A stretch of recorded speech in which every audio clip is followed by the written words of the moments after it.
दोस्तों, स्वागत है एक बार फिर आप सबका। और आज हम बात करेंगे के स्वानंद भारती के बारे में, जिन्होंने सरकार की संविधान में संशोधन करने की शक्ति को असीमित शक्ति को सीमित कर दिया था। तो आइए बात करते हैं के स्वानंद भारती के बारे में। इससे पहले मैं एक बार आपको बता दूं कि अगर आपको हमारा वीडियो पसंद आता है तो अधिक से अधिक शेयर और लाइक कमेंट जरूर करें। तो आइए शुरू करते हैं के स्वानंद भारती के बारे में। सुप्रीम कोर्ट में संविधान के बुनियादी ढांचे को अक्षुण्ण बनाए रखने को लेकर याचिका दायर करने वाले याचिकाकर्ता संत के स्वानंद भारती का रविवार को सुबह निधन हो गया। केरल के कासागोड़ जिले में बने आश्रम में उनका निधन हो गया था। केरल के शंकराचार्य, संविधान के रक्षक, संविधान के मूल संरचना या सिद्धांत निर्धारण करने वाले के स्वानंद भारती का 79 वर्ष की उम्र में निधन हो गया। आज से 47 ईयर पहले सुप्रीम कोर्ट ने के स्वानंद भारती बनाम केरल राज्य के मामले में एक महत्वपूर्ण ऐतिहासिक निर्णय सुनाया था, जिसके अनुसार संविधान की प्रस्तावना के मूल ढांचे को बदला नहीं जा सकता। इस फैसले के कारण उन्होंने संविधान का रक्षक कहा जाता है, यानी सरकार के द्वारा जो संविधान में संशोधन करने की असीमित शक्ति को सीमित कर दिया था, यानी सरकार के द्वारा अपने बहुमत के आधार पर संविधान में संशोधन करने की जो शक्ति थी उसको असीमित शक्ति से सीमित कर दिया था। इस फैसले के कारण उन्होंने संविधान का रक्षक कहा जाता है, यानी इसी फैसले के कारण उनको संविधान का रक्षक कहा जाता है। या हम कहें तो सरकार संविधान से ऊपर नहीं हो सकती। संसद संविधान में संशोधन कर सकती है, परंतु संविधान में संशोधन करने की संसद की शक्ति असीमित नहीं है। यानी सरकार के द्वारा संसद के द्वारा या सरकार के द्वारा संविधान में संशोधन किया जा सकता है, लेकिन संशोधन करने की जो शक्ति है वो सीमित है, असीमित नहीं है। अब संत के स्वानंद भारती सुप्रीम कोर्ट क्यों गए? 1969 में केरल सरकार के द्वारा भू सुधार कानून को लेकर सुप्रीम कोर्ट गए थे। केरल के कासरगोड़ा स्थित इडनर मठ के प्रमुख ने 60 या 70 के दशक में इस मठ के नाम से सैकड़ों जमीन थी। 1969 में केरल सरकार के भू सुधार कानून को लेकर आई और मठ की 400 एकड़ जमीन का टेक ओवर कर लिया गया। केरल सरकार के इस फैसले के कारण मठ की आय में जबरदस्त गिरावट आ गई। के स्वानंद भारती इस मामले को हाई कोर्ट में लेकर गई, सफलता नहीं मिली, यानी हाई कोर्ट में वो संतुष्ट नहीं हुए।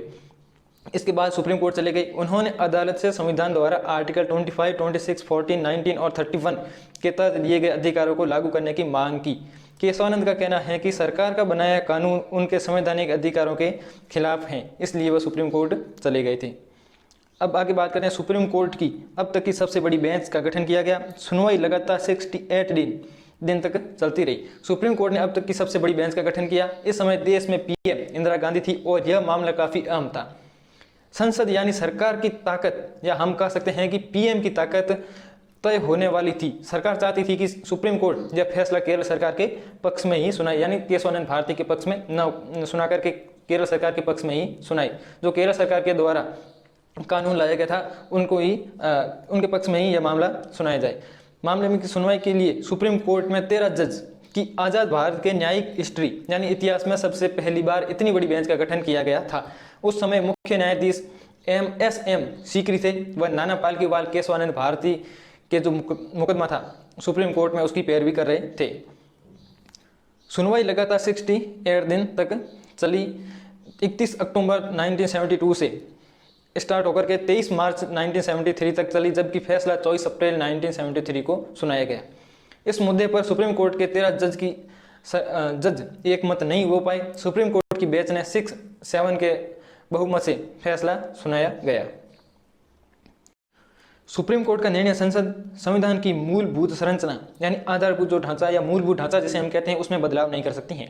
अदालत ने कहा कि संविधान का मूलभूत ढांचा यानी बेसिक स्ट्रक्चर अनुल्लंघनीय है, यानी संविधान की सीमा के दायरे को लांघा नहीं जा सकता है और संसद इसमें बदलाव नहीं कर सकती। सुप्रीम कोर्ट ने कहा कि आर्टिकल 368 जो संसद को संविधान में संशोधन करने की शक्तियां प्रदान करता है, लेकिन संसद अपने इस अधिकार के माध्यम से इस्तेमाल कर संविधान की मूल भावना को नहीं बदल सकती है।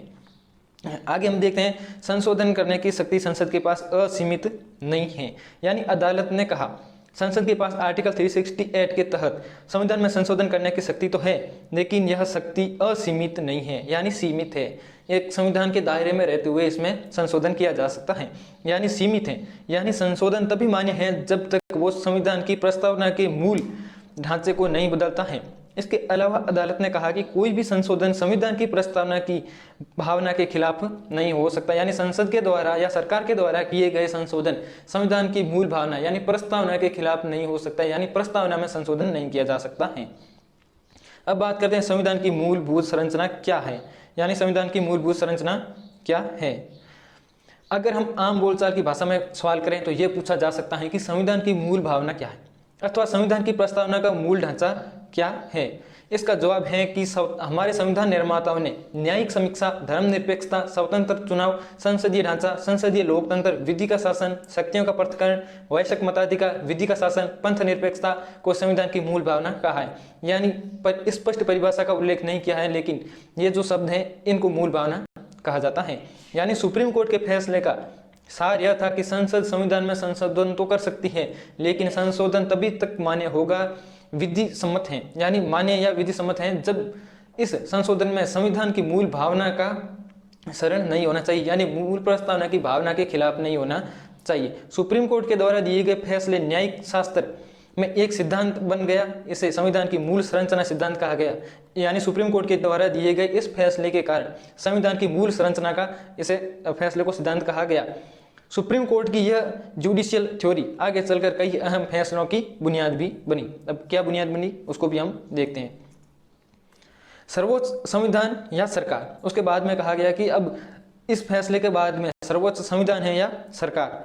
सर्वोच्च कौन, संविधान या सरकार? केशवानंद भारती बनाम केरल राज्य के मुकदमे से भारत में डंके की चोट पर यह स्थापित हो गया कि देश में संविधान सर्वोच्च है, ना कि सरकार। इससे ऊपर संसद भी नहीं है, यानी संविधान से ऊपर सरकार या संसद कुछ भी नहीं है। सबसे सर्वश्रेष्ठ है वो संविधान है। जहां जनता चुने हुए जनप्रतिनिधि आते हैं तो माना जाता है कि अगर सुप्रीम कोर्ट संसद को संविधान में संशोधन का असीमित अधिकार दे देती तो शायद देश में लोकतंत्र की व्यवस्था की फलना फूलना भी मुश्किल हो जाती।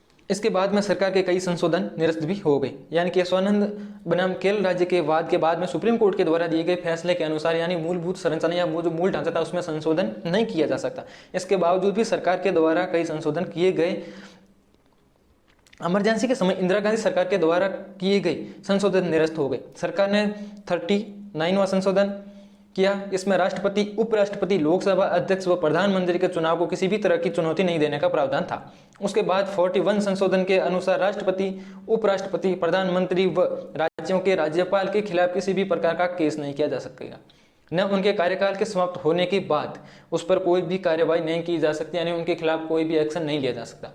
इन संशोधन के बाद में जब सुप्रीम कोर्ट में संविधान स्ट्रक्चर में बदलाव नहीं, यानी सुप्रीम कोर्ट के द्वारा जो संविधान में परिभाषा दी गई थी कि संविधान के मूलभूत ढांचा या मूलभूत जो आधारभूत जो ढांचा है उसमें संशोधन नहीं किया जा सकता, इसके आधार पर बस हुई तो सरकार की उम्मीदों धूमिल हो गई। यानी सरकार के द्वारा जो भी संशोधन किए गए थे उनको सबको सुप्रीम कोर्ट के द्वारा असंवैधानिक बताते हुए उन सबको निरस्त कर दिया गया। तो ये था आज का हमारा वीडियो। अगर आपको पसंद आया है तो अपने फ्रेंड के साथ जरूर शेयर करें। धन्यवाद।